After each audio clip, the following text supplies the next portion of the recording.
Welcome, listeners. Thank you for joining us today at the Voice Podcast, and welcome Dr. Audrey Tang as well. So I'd like to introduce Dr. Audrey Tang. She is, I need to take a breath for this, so it's a very long introduction. Oh dear. We've just done so much, so we need to take a nice breath. So she is a chartered psychologist, an award-winning business author, a mental health forecaster, as an expert of emotional wellness at the workplace. She has encapsulated this wisdom and experience into 4 books. I'm sure there's more to come, but at the moment we have 4. Sharing through leadership training and development programs within businesses to ultimately create a healthier and supportive work culture to form the foundation of profitable business, which makes complete sense to us, but it doesn't necessarily make sense to the old ingrained infrastructures, which makes me really feel that you're like a revolutionary within the business culture. Desperately trying to be, I think. It's one of those hard things. And other psychologists that I've spoken to who work specifically in the field of, say, women in leadership, what they are finding is exactly what you're saying.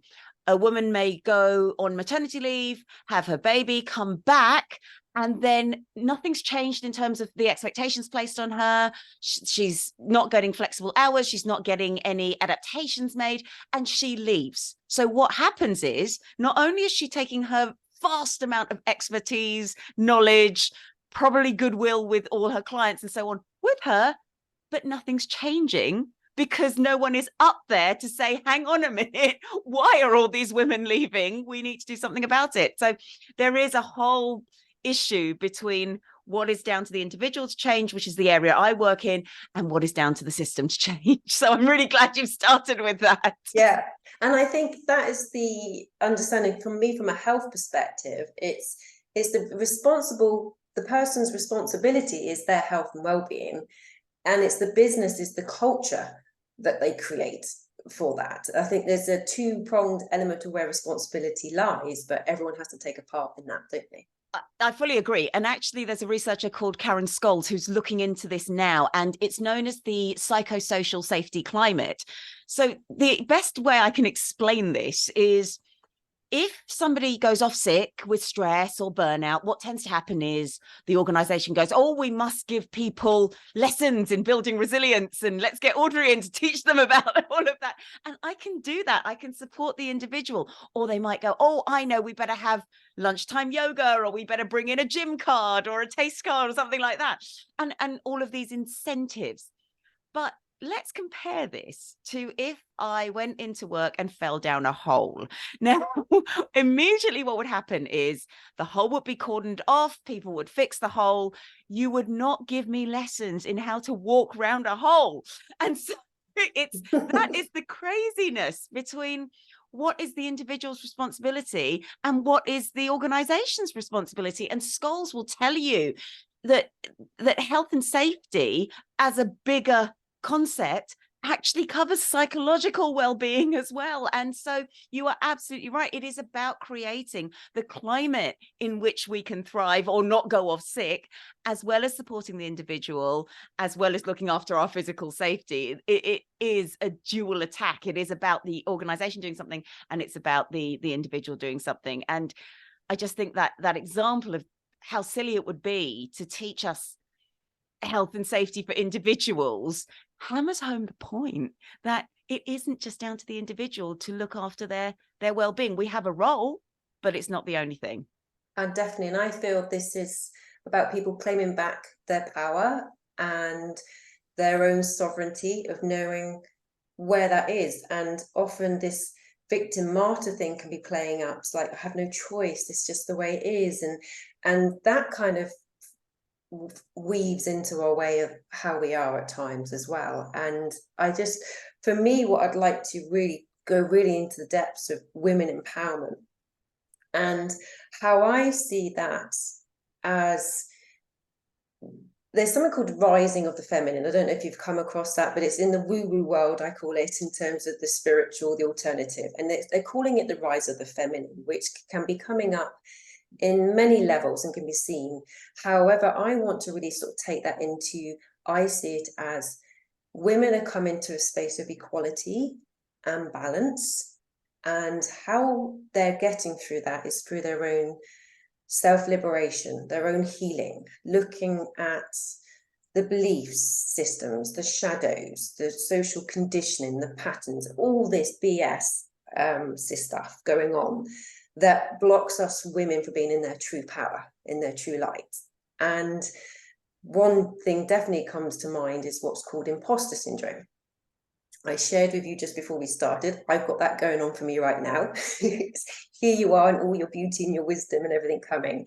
And it's the old ego will sit there and tell me I'm not equal, I'm not the same. And I'd love for you to share, is this something that women generally experience more than men? And what is it, and how do we get rid of it? How do we heal for it? How do we step up through it with more grace?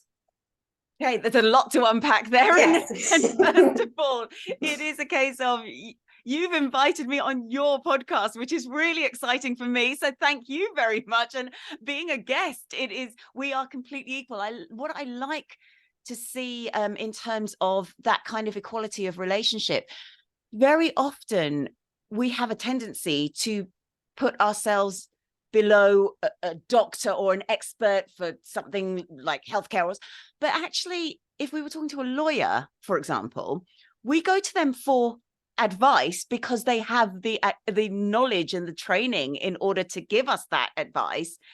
There should be no other difference with any profession. It needs to be a very similar balance. We go as a client, not as somebody who's going to be told something, because at the end of the day, the client is also often paying, and the client is often has their own power as well. So we need to remember that. But in terms of the statistics, I'm afraid I don't have the exact statistics in terms of men and women. But what I do know is that I have a lot of male clients, and I see men when I deliver training, and I deliver training in the corporate world. They experience imposter syndrome as well. It may be that it's a different type of imposter syndrome. It may be that women talk about it more or are more willing to admit to it, because there is a difference between the genders and who will admit to that vulnerability. But in terms of imposter syndrome, it's not, it wasn't conceived as specifically for one person or one gender or another. So Clance and Imes first coined the phrase imposter phenomenon in 1978, and their phrase, and I really like this, is despite outstanding academic and professional accomplishments, those who experience imposter phenomenon believe they are not bright and that they have fooled everyone who thinks otherwise. And the reason it was originally known as imposter phenomenon rather than syndrome is syndrome, it sounds a little bit more like we have all of these certain behaviors that come with it, that it's diagnosable, and it doesn't quite sit that way in the diagnostic and statistical manual. So it's a state more than anything else. Belief, yeah, than an actual physical something. Yes, yeah, and it can present in many different ways. And what happens is we end up in this negative spiral. Something triggers that feeling of insecurity, and then we get into this, but I can't do it, and we lose sight of all the times that we have been successful. We lose sight of the times we have achieved, when people have asked for our help, when we've done whatever it is we've set out to do. It's a feeling of terror, and of course, the minute we feel that fear, that blocks up our ability to think clearly and make wise decisions. And then, of course, once we're feeling that fear, it almost becomes a self-fulfilling prophecy. If we can't think wisely, we might rush into a decision. It may not work out. And then we go, oh, there we go. I told you so. I'm not that good after all. But it's something that a lot of us will experience. It may be because of our upbringing. So there could be very deeper rooted reasons why we feel like an imposter. If we were always having to prove that we got 99% on our tests and so on, if that was what got us praise, then we always look for that achievement. And then in the workplace, that achievement doesn't happen quite in the same way. It's much more to do with repeat custom. It's more to do with profit. It's much more to do with longer term targets and goals and key performance indicators, rather than here's your test, well done, here's your results. Alternatively, it can just be that we've had a certain experience where we've maybe been top of the school and been really good at what we do, and we're thrown into the workplace where our skills are not so suitable to what is getting people praise, or we're having to learn a lot of new things. So as an example of that would be, I grew up before we even had dial-in modem, so social media to me is quite scary. I'm there and I'm doing it, but yeah, I see all of these millennials and Gen Zs who just know how to post things. And then I think, I'm not getting as many likes. Should I even be on here? And so on. So you can get it because you're just in a situation where you're not succeeding when perhaps you've been used to doing so in a different field. So your skills could be just completely different. So it's many levels then, really, isn't Oh it? my goodness. It can be triggered through childhood traumas or just Current society experience. Yep. saying you're only worthy if you've got a doctor by your name, which I think from a health perspective, especially being more alternative or holistic, it's been really, who are you to tell us anything unless you've got initials and things behind you as well. So I think that's a really sad state of affairs, actually, because what's happening in psychology at the moment, and there is a snobbery around psychology, but I want to add in that what there's a snobbery around to some extent is psychoanalysis, which is either flavor of the month or it's not. Freud has been criticized hugely. And so to then turn around and say, oh, well, we don't like the third wave of psychology, which is your NLP, your DBT, your holistic therapies. The way I see it is, if it helps someone, then that's great, as long as it's not hurting them, as long as they are not spending lots and lots of money which they can't afford. Then if it works for you, you know you the best. Do what resonates with you. So when I give my lectures, a lot of what I teach is about goal setting, for example. And then people say that's a bit like law of attraction. Well, if law of attraction works for you and that's what resonates with you to get you to do the exercise, I don't mind. The only issue I ever have is when somebody is saying, pay me lots of money to give you X, Y, and Z, and it's not necessarily true. So which kind of links back to this whole dynamic of power and responsibility. And it's, I give everything to you for you to tell me what I should think or I should do. And it's the key about empowerment is about you making those choices consciously, isn't it? Of what resonates with you. Very much so. And actually, if that's not where I get you as a coach, I'm not doing my job. Coaching tends to be 4 to 6 sessions and then take a break. And the reason for that is, what you don't want is that person coming back the whole time to see you as a comfort blanket. They need to have built up some of the tools to at least deal with what they came to you to discuss in the first place. Coaching is about growth. That is different to counseling. Counseling can be ongoing, but counseling, you're often uncovering very deep rooted things. You cannot do that in 4 to 6 sessions. You do need that ongoing support. But at the same time, even counseling at some point comes to an end, and it needs to come to an end with that person being able to go off and cope when they need to. Yes, they might need a check back in the same way you get your car serviced. You'll have an MOT every year. Yes, have a check back by all means. That's really important. But you must have developed the skills in which to deal with some of these issues yourself. Definitely. I think that's fundamental, I think, isn't it, in terms of being able to, I think it's the awareness. And when you come to different people, it's about holding space, which again is a feminine quality, the feminine energy. It's that I'm holding space for you to be able to reflect. I'm holding a safe, supportive space for you to go deep, to understand and know that you're safe to unravel, to unpeel, and know that you will be okay. You're not going to fall apart. It's that safety, isn't it? It's breaking through the fear barrier again, isn't it? I love the phrase holding space. And it's funny because very recently I've had a lot of conversations where that particular phrase has come up. Largely because it was Black History Month last month in October. Largely I've discussed it in terms of racial trauma and how sometimes I'm British born, but I'm clearly of a different ethnicity. And I sometimes hold a lot of space for other people to discuss their experiences growing up in the UK, being British born Chinese and so on.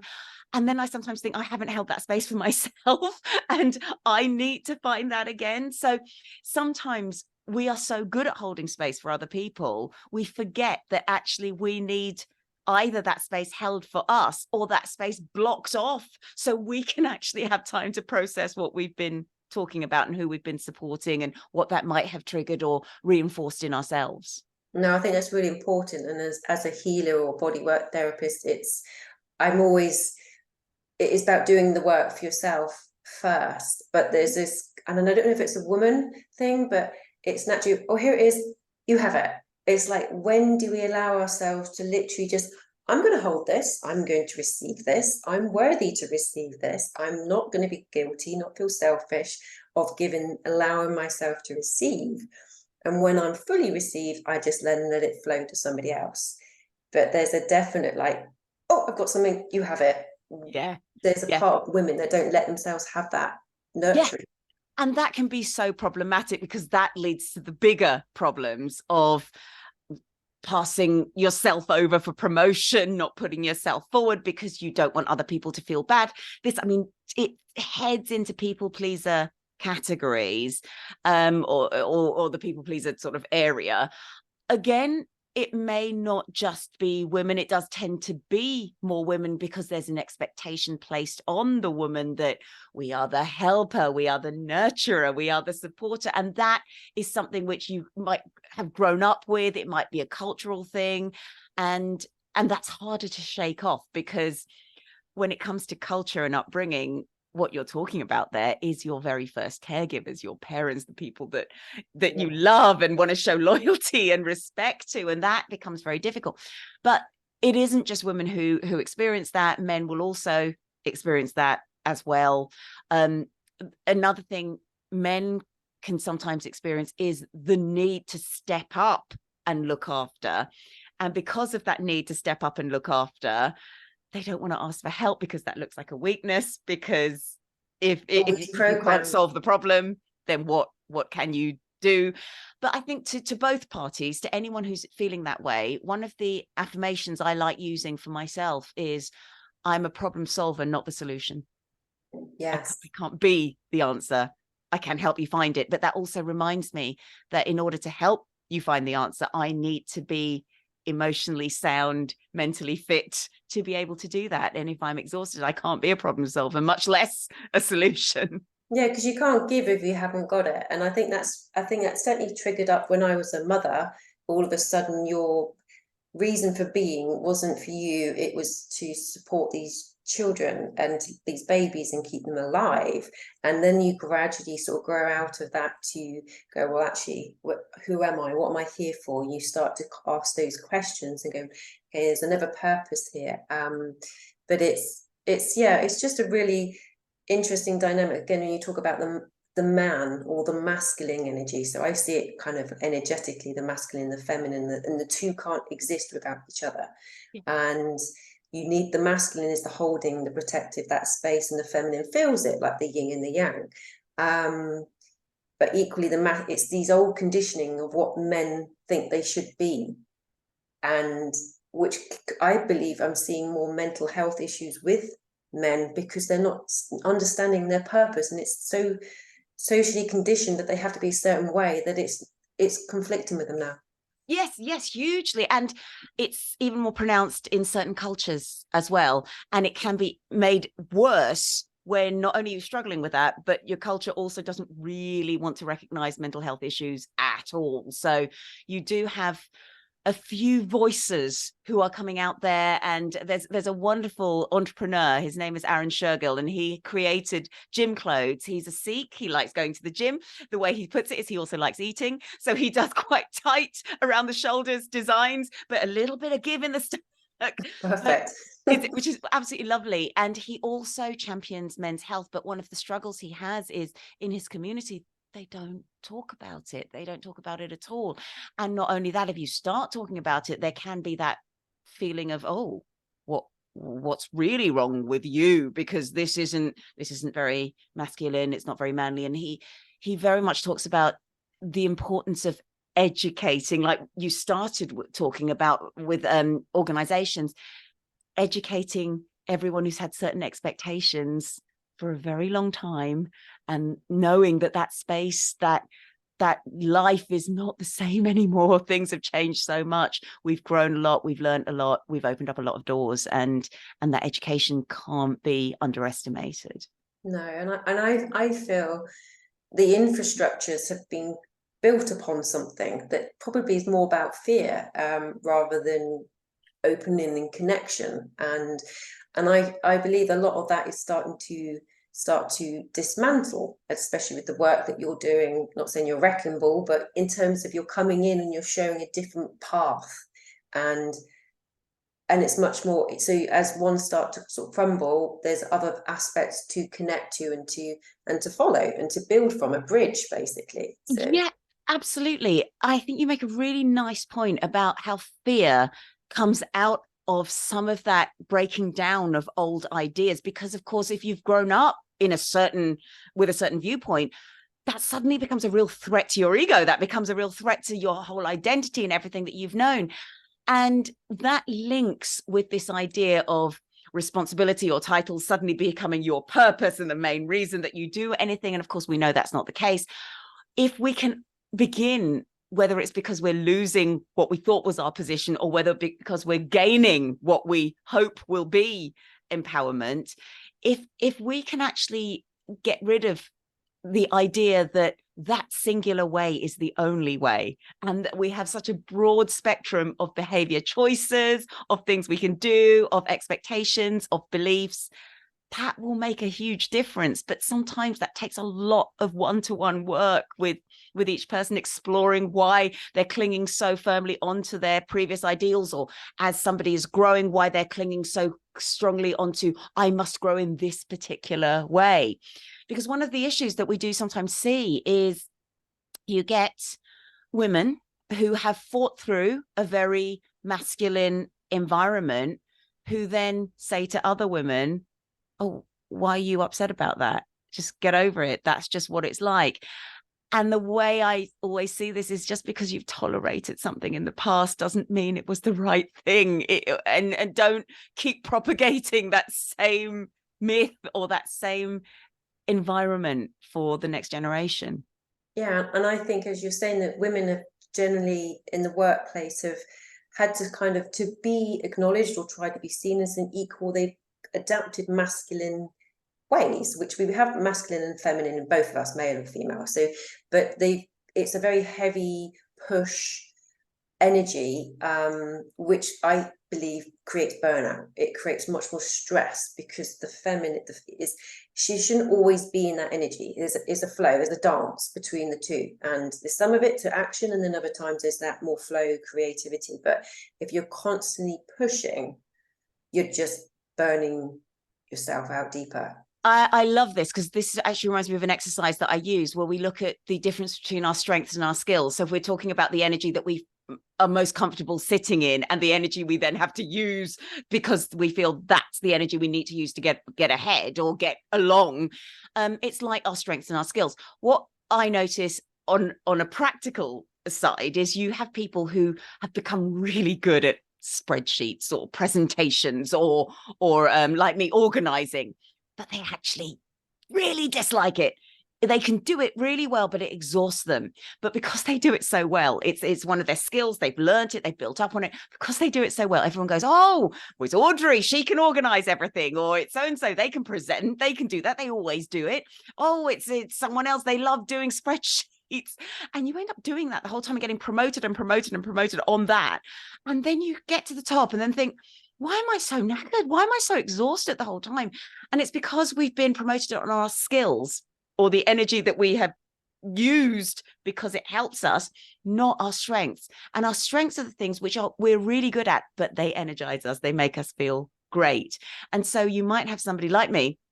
I'm very good at organizing. I really dislike it, but I'm good at teaching, and I love that. And that's part of who I am. And so if I sit in my strengths, which is the teaching side, and the organizing comes into there, I'm feeling much better at the end of the day, rather than when I've organized an event of which teaching is a small part.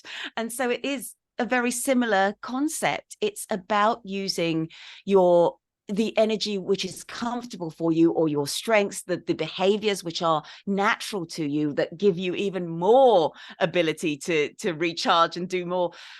And we often get them confused, because it's often the skills or the energy that we've chosen to use to get along that gets the praise, that gets the dopamine hit, that gets the little buzz of achievement, and then we just keep doing that, and that can be really problematic for us. And I think, as you just explained yourself there, I just saw you beautifully as your power and your creativity is this holding space for people and sharing and watching people grow. And that is serving in a way that serves you joy. That just gives you this abundance of like, I could do this all day because I'm giving, but I'm receiving, and I'm just loving this. But the masculine to get you to that space is unfortunately the organization. But if you just do a little bit of that, and then you come into this, and then just, so you're flowing. Yeah, I love that. And it's just, again, this is a really nice way where the concepts, whatever resonates with you the best, works. It doesn't matter whether you explain it in terms of energy, whether you explain it in terms of strengths and skills. If it resonates with you the best, saying this is the energy that is natural to you, then and that's what you need to sit in a lot more. I think that's wonderful. And I think it does resonate with a lot of people. We can't be so blinkered as to think our way is the only way of doing something. We talk in conflict training that, 6 plus 6 equals 12, but so does 1 times 12, so does 13 minus 1, so does there's so many ways, and it doesn't mean one is better than the other. No, and as you're talking there, I see you mentioned this spectrum, and I see us all as unique aspects within this rainbow, this spectrum. And we talk about neuroplasticity, that seems to be really coming forwards. And actually, there's nothing wrong with them. They're just tuning into a different frequency. And if they can find the language that we can all listen to and understand, then we can accept that. And we play this beautiful piano of 88 keys of just, in much more harmonious way. I know it's a lot, it sounds very floral as I've just been talking there, but it is about this language, but accepting ourselves and going into the journey of who am I, what lights me up, what gives me joy. Because when you're living in joy, you're living in purpose, and you're living fulfilled, which then creates joy and contentment, inner peace, happiness, mental wellness. It's all kind of the whole sort of piece together, isn't it? It really is. And what I love about your spectrum metaphor there is that even if you are very used to being in one set of colors, no one's taking that away. We're actually broadening it and adding to it, and that makes life so much more beautiful. I think where we sometimes go wrong is when we stick too firmly to I'm an orange and that's it. I'm just being in the orange colors, and I can't touch anything else. And yet, actually, if you introduce lots of other colors, it just makes for a much more interesting and fulfilling page, I think. This actually reminds me of one of the models in positive psychology. They talk about broadening and building, and it's Fredrickson who talks about this. And the idea is when we're in that state of flow, when we're in that state of balance, and we're feeling okay, not too much actually, because too much can also eschew our choices, as can too little positivity. But when we're in that state of balance, what we have a tendency to do is we tend to be more curious. We tend to broaden and build upon our current knowledge. And in doing so, it prepares us for something that might come later on down the line. It's a little bit akin to when you're understudying somebody, you're standing in the wings, but you're learning the steps. You're not standing there putting out into the universe or just hoping that you're going to get your chance. You're actually learning. So when you're called up, you can do it. And that's the thing. When we're in that state of flow, when we're in that state of balance, we're more likely to look more broadly, read more widely, learn a few more things, that when we're called upon to actually use that, we might not know everything that we need to know, but we go, oh, actually, I do. I have a vague memory of this. I have a vague awareness of this. It just takes me back to when you asked about the use of the feminine energy. It's not something I come across in my reading, but in my affirmation practice, I did actually come across a YouTube video on this, which I did watch about. It was actually about using dark feminine energy to develop a little bit more assertiveness. And it's not a video I would normally watch in general, but because I was in, I like to walk on the treadmill and just watch YouTube videos that broaden my mind. It was one of the videos that I came across, and I think it's a really beautiful way of looking at things.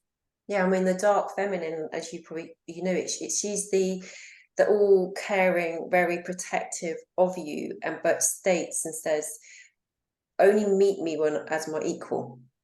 I do not take any other SHIT from anybody. This is where I am, and you don't get anywhere near me unless you meet me here. And that's when, like, she enables the masculine and the feminine to come together as, like, she's like a membrane. So and I think for women it's that self-worth, knowing that you're worthy, you are equal, which can come from lifetime ancestral. They're showing now, aren't they, with trauma comes through your physical body, not just what you look like, it's your emotional DNA. So it could be something that you've either experienced in your childhood or through your generations of trauma, and knowing that at some point, whether there was a victim aspect in there, you are worthy. And it's doing all that work, or we call it shadows, or belief systems that enable us to open up more awareness, more consciously, to know that that's not serving you anymore, and how you can heal it. Yes. To become a strength, actually, at times it can be a blessing. It's like the two. If you open up one, all of a sudden you've got, wow, I've learned so much from doing this work. Again, that sits really nicely with what I teach in resilience. So we would look at, for example, where you are now and how far you've come. So that might be because you had to overcome something. It might be an epiphany. It might literally be your actual physical journey to get here. But what you look at then is you look at the highs and the lows along the way, the barriers you had to overcome, the demons that you faced down. But also when you look at that, you celebrate those moments of achievement. And you also reflect on what kept you going when you were in that difficult place and thinking that I want to give up here. And in doing so, what you've done is you've created your own personal blueprint for resilience in the future. So when you are in that stuck position, you can go, well, I've been through this. I have done this. And so the very last part of that exercise is looking at, well, what next? Because you now have a way of getting through, because you've been there before, you've processed it, you've reflected on it, and it's your way of doing it. And it's so important. It's our way, not the way that somebody else has told us. I mean, listen and learn widely by all means, but please do what works for you, because that person hasn't grown up with your experiences. And if it works, great.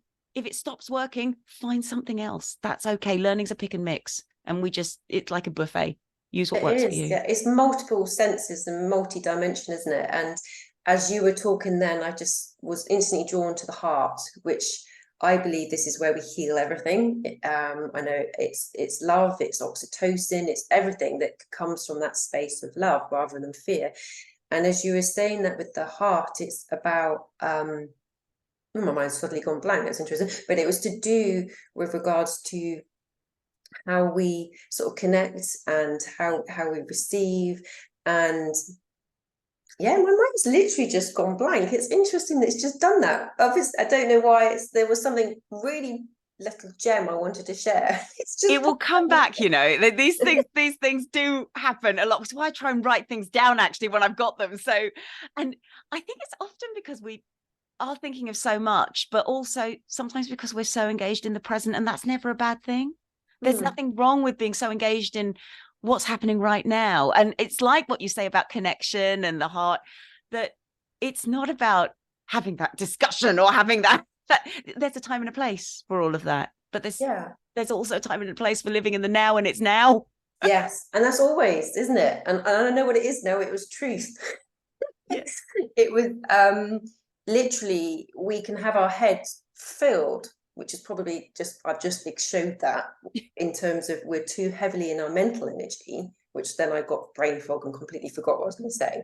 But the heart energy is where you find your truth, what feels right to you, what resonates with you. And I think we're very socially conditioned to think that the head is the only place that's the intelligence is, whereas the heart is like 5,000 times the frequency of the mind. It's the gut's got its own enteric nervous system, its own brain.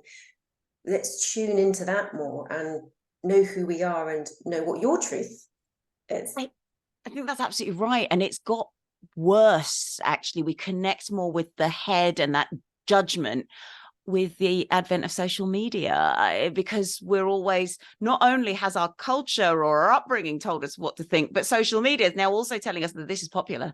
This is what we need to do to be, it's almost like we're all being truthful and authentic in the way that social media has told us to do it. And I think that's a real shame. Billy Porter, the actor, gave a really good quote when he was being interviewed when he did Pose a few years ago. And he said, authenticity is great as long as your brand of authenticity is in. And I love that. Yeah. It's so true. We can feel truthful and completely authentic when that's what's popular, because we're allowed to do it. Whereas we need to give ourselves permission to be who we are. As long as we're not hurting anybody, what difference does it make if you get 5 likes for being you or 50,000 likes for being you? Because those people don't know you anyway. No, that's the thing. And I think it's that social conditioning that holds you in that parameter. It's okay. And you're safe, which goes back to our primitive mind, isn't it? Of like, am I safe? Am I loved? Am I supported? And it's kind of how much that keeps getting triggered through social media. That's just like, it's your community kind of on drugs, basically. It's just accentuated, and that's probably triggering our primitive mind all the time. Am I safe? Am I accepted? Am I okay here? You know. Absolutely. And related to that is the fact that when we were in the primitive stages, we would know where we were by comparison with others in our pack. That's the way we learn our status. So we've actually grown up using self-esteem. We've grown up using comparison, and self-esteem is all about comparison to others. Whereas Dr. Kristen Neff would say we need to look more with self-compassion now. We need to not say something like, oh, I came last, but sorry, I didn't win, but at least I didn't come last, because that's a comparison statement. What we do need to say is I didn't win, but I showed up. I practiced, I worked hard, and I know what I can do next time. These are much more to do with ourselves rather than comparison with other people. And if we learn to be a little bit more self-compassionate rather than self-esteem driven, then we don't feel the need to put someone else down or to feel better than someone just to feel good about ourselves. And so practicing self-compassion is a huge element of self-worth there, I think, that challenges how we've grown up. Many. Absolutely. And I think it's compassion to ourselves first, and then you start to find compassion for others. And as you were just talking, that just links right back to that imposter phenomenon you said. Yeah. And in terms of all of a sudden we're using self-esteem, we're judging ourselves against other people, and if we're seeing somebody else is better than them, then who am I? What have I got to offer? And it's that same narrative, that the ego that can just do you down. And I'll shared, like when I saw you yourself, I thought, right, I'm going to just put it out there and invite you to come along. She probably, the ego was like, nah, she won't bother, blah, blah, blah. And, but I thought, no, I'm going to do it anyway. So it's like, feel the fear, but do it anyway, which is a good Louise Hay kind of concept. And it's like, but fear is, unless it's in the present moment, like a big cat's chasing you or something, it's not real. But it feels so real, because it's created this emotional response in your body that's going, well, this is definitely really scary. I can't do it. Yeah. But it's having the awareness to go, no, that actually isn't my truth. I can choose something different. And that's when you create this different neuroplasticity, this different pathway for yourself. Yeah, absolutely. I mean, just to use the whole idea that you're feeling the fear, and there's nothing actually physically stopping us from doing anything. It's just our own mindset. There was a very silly psychological experiment a long time ago about smiling. And people were asked to hold a pen or pencil like that. So you've got it in horizontally in your mouth, or this vertically in the mouth. Right. And then they were asked to rate how happy they felt. And so everyone who held it like this were naturally smiling. And so they said they were they just reported feeling happier because their mouth was in that position. The brain's got no idea what's really going on. So it just illustrates that even though we're feeling something and it feels very, very real, if, as you say, we can take that step back and go, hang on a minute, is this actually the truth? Is this actually happening to me? We might then restore a little bit more balance emotionally and take that step forward when we need to, because the brain is very good at both deceiving us and also being deceived. We can trick our brain. I know, I've been doing that throughout my whole sort of like healing journey that's really coming forward. Is like my perception of something, actually that can change. Yeah. So when you think your truth is your perception, but your perception can change, then what is your truth? And it's kind of like, oh, that's really just messed with the brain. But it's kind of, you can evolve, and you can see something as negative, or you can see it's like as a positive to help you find your resilience, find your growth, find more self-compassion for yourself, to then be able to share that to others, which becomes another gift. Yeah, I mean, related, that's something that I've realized about myself, is that when I get frustrated because something hasn't gone well or something's gone horribly wrong, I kind of then take a moment to step back and say, well, what if this happened to me in place of something worse that could have happened? And then suddenly you go, oh, maybe the universe was looking out for me. Maybe this isn't a bad thing, and I should be grateful for having that, because that wasn't as bad as it could have been.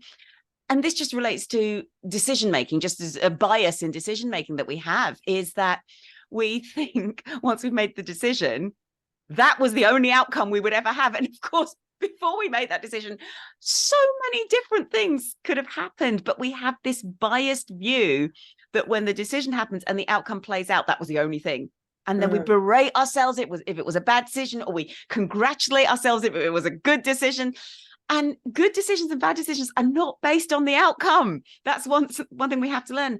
It's based on the process we had in making that decision. And if you did something and that was the only choice you had given the situation, it was the most sensible thing to do, that is not a bad decision. No, yes, the outcome may have been bad, but that's not, don't put that on you as well. And which is another kind of like a self-sabotage or self-critique that goes, look, I told you I wasn't right. So, I'm going to give you, cat and nine tails. I'm just going to keep giving myself a hard time because that's all I'm worthy of. And, but yeah, it's incredible that how you talked about the universe and how is it working out for me. Sometimes when we can just give ourselves that space and get off the conveyor belt that society has created us, that we have to be busy, because nothing gets done unless you're working, like your time and how you show up equates to what you create. Actually, there's more to it than that. And when we give ourselves that space, just breathe and be more conscious of things, we might be able to see a situation go, you know what, that's not really aligning to me anymore. Like the spreadsheets, you know what, I'm really not doing this. I know I've always done it, and it's always expected of me. Yeah, I'm really not choosing it because it's not really working for me. Yeah, it's not who you are anymore. It's not aligned with you anymore. And your point about busyness is also, it's a very important one when it comes to social media research, oddly enough. People who've looked at the posts on social media, probably till about 10 or maybe 15 years ago, probably 10, busyness, it wasn't a thing. It wasn't actually a thing. It used to be, I'm on the golf course at 5 o'clock, I'm having a drink, I'm having a cocktail. That's what people used to boast about. That's what people used to post on the socials. Then suddenly it became much more, I'm picking up the kids from school, and then I have to make a cake for the PTA meeting, and then I have to go to a competition, and I'm doing this particular cause, and then I'm doing my own work, and then that like Superwoman to a point, yes. Isn't it? Like I'm docking my Superwoman cloak. That's it. I have to do Then, everything. because that's on social media, but then we all go, oh no, I need to post that, because if I'm not posting that, then I'm not worthy, or I'm not living up to it. And you can see how the vicious cycle goes, but somewhere it was something else that triggered it, not ourselves, not our truth, not our authenticity. So exactly like you say, we do need to be taking a step back and saying, whose voice is this? Whose voice is this that I'm listening to? Because if this is not my voice, then I need to ask myself, is this voice still important to listen to? And if it is, okay, great. If it's not, what can I do instead? Yeah, that's really important. And it's kind of how I've worked through that, is, does that voice make me feel good? Because sometimes you think you've got all these voices going on in your head and like, who the am I going to listen to here? And I guess for me to kind of discern what is your truth and what serves you is, do I feel good? Does that voice, does that telling me I should do this, which is another shame word, I think, it's a guilt, but it's, is that like, do I feel nice? Do I feel happy? Is that serving me? And then there's the other voices ticking that box going, well, then that's your answer. And it's the other voice is the fear making you feel rubbish, is the illusion. Yeah, absolutely. And that's often the case in acceptance and commitment therapy. One of the metaphors that people use is the passengers on the bus. You are like the bus. You are constant and you are always going along. And the passengers are those critical voices or those emotions. And you can choose to let them on the bus or not. But either way, whether you've got 5 or 6 passengers on there or no passengers on there, your bus is just going along as it is. We are not our emotions, and we are certainly not the narrative that goes on in our heads sometimes. And as long as we can separate that self from those feelings or those voices or those narratives, that's when we have the chance to make choices and decisions that are more authentic and truthful to us, and probably are going to serve us better. That's brilliant. It is about awareness and choices, isn't it? And Absolutely. you know, once you're aware that you have a choice, then you start becoming empowered. Yes, yes, very much so. And computer science has been teaching us this for a long time. They've been saying it's not telling you which choice to make, but the more options you have, the more likely you are to pick a good one. Yeah, that sounds good. And choose who you have on your bus, basically. Absolutely, absolutely. I think that is really important, because sometimes we can get caught up in other people's toxicity and other people's negativity.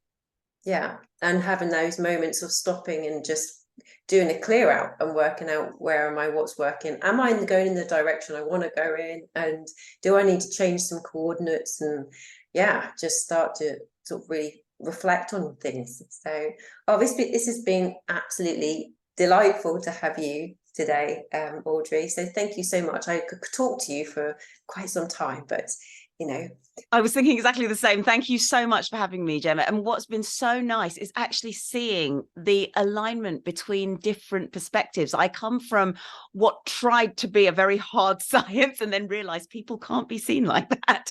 But I think it's so important to bring in it's the third wave of psychology, of healing, because holistic therapies and the touches towards spirituality are actually not just important because they resonate with people, but they also make psychology and some of the more conventional interventions more accessible to people. Because I certainly know from a Chinese perspective, or at least Southeast Asian perspective, I've grown up with spirituality.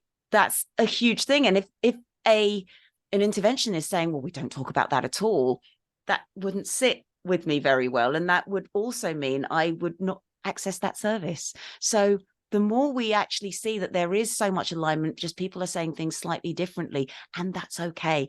Exactly like you said, the broader the spectrum we have, the more choices we make, the more likely we'll have made the choice that is best and healthiest for us. definitely. And it's just ultimately a whole set of keys on your belt, isn't it? So you go, yeah, I've unlocked that aspect of ourselves. And it's coming back, as you mentioned before, it's having that curiosity, not to fear failure anymore, because as babies we didn't fear about walking and landing on our bums. So at some point we we forget the curiosity and the courage to explore. And I think that's ultimately, we're not set as we are now, just keep exploring who we are. That's a lovely thing to end on, actually, because a lot of people ask me, because I come from positive psychology and it's about the science of happiness, how do I become happy? Do I just think positive when I'm feeling sad? No, that's quite toxic positivity. So you need to appreciate and validate your right to feel sad. That's the first thing. But it's not easy to go from feeling fear, frustration, anger to jump to happiness. But curiosity is a really nice bridge in the middle of it, because if we can ask ourselves, why am I feeling that way? What is this triggering in me? We might learn a bit about ourselves. Or alternatively, if we get curious about the situation, what if it's not as bad as I think it is? What if it's actually better? Or what if this is happening because the universe is protecting me from something worse? Asking those questions gives us that sense of balance. From that sense of balance, it is a lot easier to step one step up into joy, happiness, and all of the bigger, brighter emotions. Perfect. Well, you've ended that most beautifully. You brought it to a lovely conclusion. So thank you so much for joining myself, and I'm sure we'll hopefully have some conversations again. So absolutely. Thank you so much for having me. You're welcome. Take care.